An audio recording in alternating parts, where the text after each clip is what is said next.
ഷാഫി പറമ്പിലിന്റെ മൂക്കിന്റെ പാലം അടിച്ചു പൊളിച്ച് അദ്ദേഹത്തെ ക്രൂരമായി ആക്രമിച്ച രാഷ്ട്രീയ വൈരം തലയ്ക്ക് പിടിച്ച പോലീസുകാർക്ക് കടുത്ത നടപടികൾ നേരിടേണ്ടി വരുമെന്ന് വ്യക്തമാവുകയാണ്. ആ പോലീസുകാർ ആരൊക്കെയാണ് എന്ന് കോൺഗ്രസ് സൈബർ ഇടങ്ങൾ തിരിച്ചറിയുകയും അവരുടെ പേര് വിവരങ്ങളും ചിത്രങ്ങളും ഇന്നലെ മുതൽ പ്രചരിപ്പിച്ച് തുടങ്ങുകയും ചെയ്തിരുന്നു. അതിനുശേഷം നിർണായകമായ ഒരു വിവരം കൂടി പുറത്തു വരികയാണ്. ഷാഫി പറമ്പിൽ MP ഈ പോലീസുകാർക്കെതിരെ ശക്തമായ നടപടി ആവശ്യപ്പെട്ട് രണ്ടാമതും പരാതിയുമായി രംഗത്തെത്തിയിരിക്കുകയാണ്. കോഴിക്കോട് റൂറൽ SP ലാത്തിച്ചാർജിന് ഉത്തരവിട്ടിട്ടില്ലായിരുന്നു എന്ന പരാമർശം പൊതു ഇടങ്ങളിൽ നടത്തിയതോടെയാണ് ഷാഫി പറമ്പിൽ MP വീണ്ടും ഒരു പരാതി കൂടി പോലീസ് ഉദ്യോഗസ്ഥർക്കെതിരെ നൽകിയിരിക്കുന്നത്.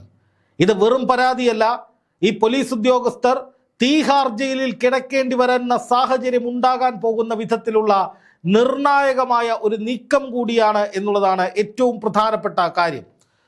ഷാഫി പറമ്പിൽ ലോക്സഭാ സ്പീക്കറെ സമീപിച്ചിട്ടുണ്ട്. പാർലമെന്ററി പ്രിവിലേജ് കമ്മിറ്റിയുടെ അന്വേഷണത്തിന് സാധ്യതയുണ്ട് എന്നാണ് ഇപ്പോൾ ലഭിക്കുന്ന വിവരം.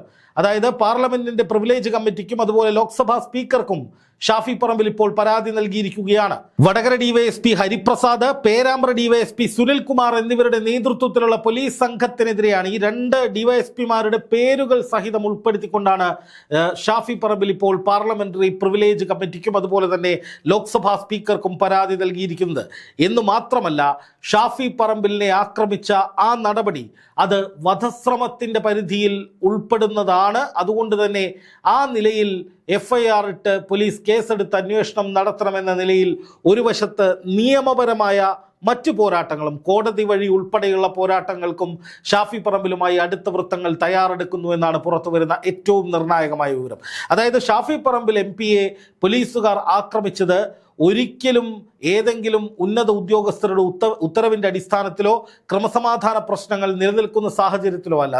നേരെ മറിച്ച് ഷാഫി പറമ്പിലിനെ ഉപദ്രവിക്കുക, ഷാഫി പറമ്പിലിന് കാര്യമായ ക്ഷതമുണ്ടാക്കുക, ഷാഫി പറമ്പിലിന് കാര്യമായ അപകടം സംഭവിപ്പിക്കുക എന്ന ഉദ്ദേശത്തോടു കൂടി ഈ പോലീസിനുള്ളിലെ കോൺഗ്രസ് വിരുദ്ധ മനസ്സുള്ള മറ്റേതോ ഒരു രാഷ്ട്രീയ പാർട്ടിയോട് അനുഭാവമുള്ള ചില പോലീസുകാർ നടത്തിയ ഒരു നീക്കമെന്ന നിലയിലാണ് ഇതിനെ ഇപ്പോൾ വിശേഷിപ്പിക്കുന്നത്. അതുകൊണ്ട് തന്നെ അത്തരത്തിൽ ഉള്ള കാര്യങ്ങൾ കൂടി പരിഗണിക്കപ്പെടുമ്പോൾ ഈ പോലീസുകാരുടെ പണി പോകുന്ന നിലയിലേക്ക് കൂടി ചിലപ്പോൾ നീക്കങ്ങൾ ഉണ്ടാകാൻ സാധ്യതയുണ്ട്. ഇതിൽ പറയുന്ന കാര്യങ്ങൾ നോക്കുക. പൊതുസ്ഥലത്ത് പോലീസിന്റെ മർദ്ദനമേൽക്കുക വഴി MP എന്ന നിലയിലുള്ള അവകാശം ഹനിക്കപ്പെട്ടിട്ടുണ്ട് എന്നാണ് ഷാഫി പറമ്പിൽ ചൂണ്ടിക്കാണിക്കുന്നത്. നിയമവിദഗ്ധരും അങ്ങനെ തന്നെയാണ് കൃത്യമായി പറയുന്നത്. ലാത്തിച്ചാർജുള്ള സമയത്ത് MP അവിടെ എത്തിയപ്പോഴാണ് സംഭവമെങ്കിൽ ലാത്തിച്ചാർജിൽ അറിയാതെ അടിയേറ്റു എന്ന് പറയാമായിരുന്നു. എന്നാൽ SP ഉൾപ്പെടെയുള്ളവർ ലാത്തിച്ചാർജ് നടന്നിട്ടില്ല എന്ന് ഉറപ്പിച്ചു പറയുന്ന സാഹചര്യത്തിൽ എന്തിന് ആക്രമിച്ചു എന്നതിന് ഈ പോലീസ് ഉദ്യോഗസ്ഥർ മറുപടി പറയേണ്ടി വരും. അതായത് തല്ലിയ പോലീസുകാരനല്ല, നേരെ മറിച്ച് DYSPമാരായിട്ടുള്ള വടകര DYSPയും പേരാമ്പ്ര DYSPയും ആ സ്ഥലത്തുണ്ടായിരുന്ന ഉന്നത ഉദ്യോഗസ്ഥർ അതിന്റെ റിപ്പോർട്ട് മേലേക്ക് നൽകേണ്ടി വരും. എന്ന് മാത്രമല്ല, പ്രിവിലേജ് കമ്മിറ്റിയുടെ അന്വേഷണത്തിൽ പോലീസുകാർ കുറ്റം ചെയ്തിട്ടുണ്ട് എന്ന് തെളിച്ചാൽ അടിച്ച പോലീസുകാരൻ മുതൽ ഈ പറയുന്ന SP വരെയുള്ളവർക്ക് നടപടി നേരിടേണ്ട സാഹചര്യവുമുണ്ട്. അതുകൊണ്ട് തന്നെ MPയുടെ മൊഴിയെടുത്ത് കേസ് രജിസ്റ്റർ ചെയ്യാനുള്ള നീക്കങ്ങളും, അതായത് MPക്ക് അനുകൂലമായിട്ടുള്ള ഒരു കേസ് രജിസ്റ്റർ ചെയ്യാനുള്ള നീക്കവും അണിയറയിൽ നടക്കുന്നുണ്ട്. പോലീസുകാർ ആക്രമിച്ച് പരിക്കേൽപ്പിച്ചു എന്ന നിലയിൽ തന്നെ. പക്ഷെ അതേസമയം ഷാഫി പറമ്പിലിനെതിരെയും FIR രജിസ്റ്റർ ചെയ്തിട്ടുണ്ട്. പോലീസ് ഉദ്യോഗസ്ഥരെ ആക്രമിച്ചു എന്ന വകുപ്പിന്റെ അടിസ്ഥാനത്തിലാണ് കേസെടുത്തിരിക്കുന്നത്.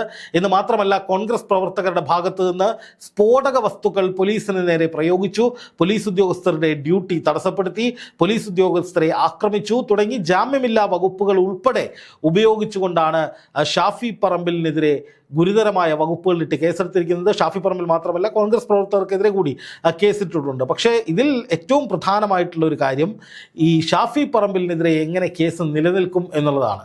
അതായത് ഷാഫി പറമ്പിൽ അവിടെ എത്തിയത് പ്രതിഷേധത്തിൽ പങ്കെടുക്കാനായിരുന്നില്ല, നേരെ മറിച്ച് ആ പ്രശ്നം പരിഹരിക്കാനായിരുന്നു. നമ്മൾ ആ ദൃശ്യങ്ങളിൽ കാണാം, ഷാഫി പറമ്പിലിന് പിന്നിലാണ് കോൺഗ്രസ് പ്രവർത്തകർ നിൽക്കുന്നത്. ഷാഫി പറമ്പിൽ അതുമായി ബന്ധപ്പെട്ട് സംസാരിക്കുമ്പോൾ, ഈ വിഷയം ഒത്തുതീർപ്പുണ്ടാക്കാൻ വേണ്ടി പോലീസുകാരുമായി സംസാരിച്ചു കൊണ്ടിരിക്കുമ്പോൾ പോലീസുകാരുടെ ആദ്യ നിരയ്ക്ക് പിന്നിലുള്ള നിരയിൽ നിന്ന് സൈഡിലൂടെ അടിവരുന്ന സാഹചര്യമാണ് ഉണ്ടായത്. അതിൻ്റെ കാരണം എന്താണ് എന്നുള്ള ചോദ്യമാണ് ഇപ്പോൾ ശക്തമായി ഉയരുന്നത്. തീർച്ചയായിട്ടും അത് പോലീസിൻ്റെ രാഷ്ട്രീയപരമായ ചില ഇടപെടലുകളുടെ ഭാഗമാണ്. ചില പോലീസുകാരുടെ രാഷ്ട്രീയമാണ് അതിനു പിന്നിൽ പ്രവർത്തിച്ചിരിക്കുന്നത് എന്ന് വ്യക്തമാക്കിയാണ് കോൺഗ്രസ് ഇപ്പോൾ നിയമ നടപടികളുമായി മുന്നോട്ട് പോകുന്നത്. എന്ന് മാത്രമല്ല, ഈ MP-ക്ക് നേരെ സംഭവിച്ചത് എന്താണ് എന്നത് സംബന്ധിച്ച് പോലീസിന് ഇപ്പോഴും ഒരു വ്യക്തത വന്നിട്ടില്ല. കാരണം ലാത്തിചാർജിന് ഓർഡർ ഇട്ടിട്ടില്ല. ഏതെങ്കിലും തരത്തിലുള്ള ക്രമസമാധാന പ്രശ്നം അവിടെ നിലനിൽക്കുന്നതായി ഉന്നത പോലീസ് ഉദ്യോഗസ്ഥരാരും പറഞ്ഞിട്ടില്ല. സ്ഫോടക വസ്തുക്കൾ എറിഞ്ഞു എന്ന് പറയപ്പെടുന്നു. അതിന് ചില ദൃശ്യങ്ങൾ പുറത്തു വന്നിട്ടുണ്ട്. അതിൽ പോലീസ് കേസും എടുത്തിട്ടുണ്ട്. എന്നതിനപ്പുറത്തേക്ക് അവിടെ ലാത്തി ഉപയോഗിച്ച് സ്ഥിതിഗതികൾ ശാന്തമാക്കേണ്ട എന്തെങ്കിലും സാഹചര്യം ഉണ്ടായിരുന്നോ എന്നതിൽ വ്യക്തമായൊരു മറുപടി പോലീസ് പറയുന്നില്ല. പക്ഷേ ലാത്തി ചാർജിന് ഓർഡർ ഇട്ടിട്ടില്ല എന്നുള്ളത് വാസ്തവമാണ്. അങ്ങനെ ലാത്തി ചാർജിന് ഓർഡർ ഇടാത്തൊരു സാഹചര്യം ഉണ്ടാകുമ്പോൾ പിന്നെ എങ്ങനെയാണ് ഇങ്ങനെയൊരു ആക്രമണം നടക്കുന്നത് എന്നുള്ളതാണ് ഏറ്റവും പ്രധാനമായ വസ്തുത. അതുകൊണ്ട് തന്നെ ഈ ആക്രമണം നടന്നത് ചില ആളുകളുടെ താല്പര്യത്തിൻ്റെ അടിസ്ഥാനത്തിലാണ്. ആ താല്പര്യം എന്ന് പറയുന്നത് ഷാഫി പറമ്പിലിനെ ആക്രമിക്കുക എന്നുള്ളത് മാത്രമാണ്. പൊതുജനങ്ങൾക്ക് സമാധാനം കൊടുക്കുന്നതോ ക്രമസമാധാന പാലനം നടത്തുന്നതിൻ്റെ ഭാഗമായോ ഉണ്ടായ താല്പര്യമല്ല അത് എന്നും പുറത്തേക്ക് വിവരങ്ങൾ വരികയാണ്. അങ്ങനെ വരുമ്പോൾ ഷാഫി പറമ്പിലിനെ ആക്രമിച്ച പോലീസുകാർക്ക് 8ന്റെ പണി ലോക്സഭാ സ്പീക്കറുടെ ഭാഗത്തു നിന്ന്, പാർലമെൻ്ററി പ്രിവിലേജ് കമ്മിറ്റിയുടെ ഭാഗത്തു നിന്ന് ഉണ്ടാകാനുള്ള സാധ്യതയുണ്ട്.